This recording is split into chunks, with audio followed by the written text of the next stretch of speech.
Welcome to my YouTube channel. यह 1998 की बात है। उस समय बिहार और झारखंड का बंटवारा नहीं हुआ था और टाटा कंपनी जमशेदपुर में हजारों लोगों को रोजगार देती थी, जो बिहार का सबसे प्रमुख औद्योगिक शहर था। नतीजतन आज के बिहार, पश्चिम बंगाल और ओडिशा से भी लोग यहाँ आकर बसने लगे। हालांकि समस्या यह थी कि टाटा कंपनी ने शहर के ज्यादातर पॉश आलीशान इलाकों को लीज पर ले रखा था। परिणाम स्वरूप बाहर से आने वाले लोग धीरे धीरे जमशेदपुर के उपनगरों यानी शहर से थोड़े बाहर के इलाकों में बसने लगे। इन्हीं इलाकों में से एक है छोटा गोविंदपुर। हमारे एक सब्सक्राइबर निशांत भाई का परिवार इसी इलाके में रहता था और जो कहानी निशांत जी ने मुझे ईमेल के जरिए भेजी, उसे पढ़कर सचमुच मेरे रोंगटे खड़े हो गए। पूरी कहानी देखने के बाद कृपया कमेंट सेक्शन में अपनी भावनाएं जरूर साझा करें। आप वीडियो में निशांत द्वारा भेजे गए ईमेल का एक स्क्रीनशॉट भी देख सकते हैं। निशांत एक बंगाली परिवार से ताल्लुक रखते हैं और उनके पिता टाटा ग्रुप में कार्यरत थे। वह लिखते हैं कि उनका परिवार पिछले 11 सालों से जमशेदपुर के छोटा गोविंदपुर इलाके में रह रहा था। यह 1998 का समय था और उस समय उनके परिवार में उनकी दादी, उनके पिता, उनकी माँ, उनकी बड़ी बहन और एक छोटा भाई शामिल थे। उनकी माँ एक प्राइवेट स्कूल में शिक्षिका थी और जमशेदपुर का जिस इलाके में उनका घर स्थित था उसे छोटा गोविंदपुर कहा जाता था। अब यह छोटा गोविंदपुर इलाका मुख्य रूप से MIG और LIG कॉलोनियों से बसा हुआ है, यानी मध्यम आय वर्ग और निम्न आय वर्ग के लोगों का इलाका। पूरे इलाके में एक बाजार भी है। निशांत का घर गोविंदपुर के ठीक अंदर एक मोहल्ले में स्थित है और यह मोहल्ला किसी हाउसिंग सोसाइटी का हिस्सा नहीं है।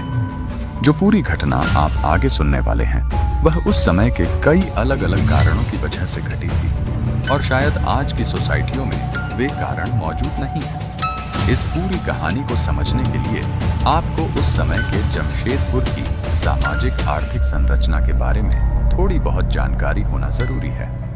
निशांत लिखते हैं कि उस समय और जाने भाषा, अनुवाद सेवा, वीडियो एडिटिंग सॉफ्टवेयर, टीवी और वीडियो उपकरण टाटा ने जमशेदपुर के सभी प्रमुख प्राइम इलाकों की जमीन पहले ही लीज पर ले रखी थी। इसके अलावा ज्यादातर जमीन बिहार सरकार और वन अधिकारियों की थी और बाकी बची जमीन वहां रहने वाले आदिवासी लोगों की थी। जमशेदपुर अब छोटा नागपुर पठार का हिस्सा है और इसी वजह से इन आदिवासी जमीनों पर छोटा नागपुर काश्तकारी अधिनियम, छोटा नागपुर टेनेंसी एक्ट लागू कर दिया गया था, जिसके तहत आदिवासी जमीन को गैर आदिवासी लोगों को बेचना या देना मना। अब रजिस्ट्री के लिए जो थोड़ी बहुत जमीन बची थी वह छोटा गोविंदपुर इलाके में थी। निशांत लिखते हैं कि इसीलिए हमें जमीन खरीदने के लिए काफी अंदरूनी इलाकों में जाना पड़ा। निशांत का मौजूदा घर उस पूरे मोहल्ले में इकलौता बंगाली परिवार वाला था। वे लोग बहुत पढ़े लिखे। मुझे पता चला कि उनकी माँ एक प्राइवेट स्कूल में पढ़ाती थी। इसके अलावा वह घर पर भी बच्चों को ट्यूशन देती थी। इसीलिए उस मोहल्ले का हर बच्चा कभी न कभी उनके घर ट्यूशन पढ़ने जरूर आता था। निशांत के घर के ठीक सामने एक बड़ा सा खेल का मैदान है, क्योंकि बच्चे वहां आते थे, ट्यूशन पढ़ते थे और फिर मैदान में खेलने चले जाते थे। इसलिए निशांत का घर पूरे मोहल्ले का एक अड्डा बन गया था। वहां हमेशा चहल पहल बनी रहती थी। उनका पूरा घर 4 कट्ठा जमीन पर था, जो कि बिल्कुल चौकोर स्क्वायर प्लॉट था। उनके घर में 4 कमरे थे। एक तरफ एक छोटा सा बगीचा था, सामने बैठने के लिए एक बरामदा था और दूसरी तरफ रसोई और आंगन था। मैं यह सब इसलिए बता रहा हूँ क्योंकि कहानी में आगे आपको इन सभी चीजों का जिक्र मिलेगा। उनके प्लॉट के एक कोने में कुआं था और दूसरे कोने में बाथरूम। उन्होंने एक गाय भी पाल रखी थी और उसके लिए घर की 4 दीवारी के अंदर ही एक गौशाला भी बनवाई हुई थी। देखिए, उस जमाने में जमशेदपुर एक काफी हद तक आधुनिक शहर था, लेकिन यह आधुनिकता सिर्फ साकेत, विष्णुपुर, टेल्को कॉलोनी, कदमा और सोनारी जैसे पॉश इलाकों तक ही सीमित है ना, क्योंकि टाटा कंपनी ने अपने प्लांट इन्हीं इलाकों में लगाए थे और इसी वजह से वहां रहने वाले लोगों को बिजली, पानी और बाकी सभी सुविधाएं ठीक ठाक मिल जाती थी। लेकिन छोटा गोविंदपुर वाला यह इलाका इसके बिल्कुल उलट था। यहाँ दिन में सिर्फ 5 से 6 घंटे ही बिजली आती थी। अब यहाँ रहने वाले लोग अक्सर हीटर पर खाना बनाते थे, जिससे ट्रांसफार्मर पर ज्यादा लोड पड़ता था और बिजली कट जाती थी। तो मुश्किल से 5 से 6 घंटे ही बिजली आती थी और मैंने बिहार में यह दौर भी देखा है।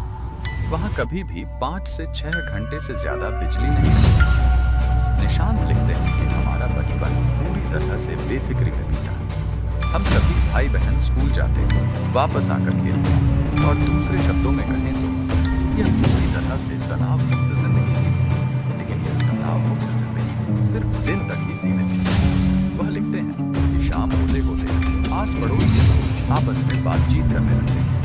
हम उनके घर जाते, बैठते, चाय पीते और मजे करते। लेकिन जैसे ही शाम ढलती, हमारा मोहल्ला एकदम शांत हो जाता। ये शहर के बाहरी इलाके में था और रात में वहाँ बिजली नहीं होती थी। तो उस घने अंधेरे में हम बाहर कैसे निकल सकते थे?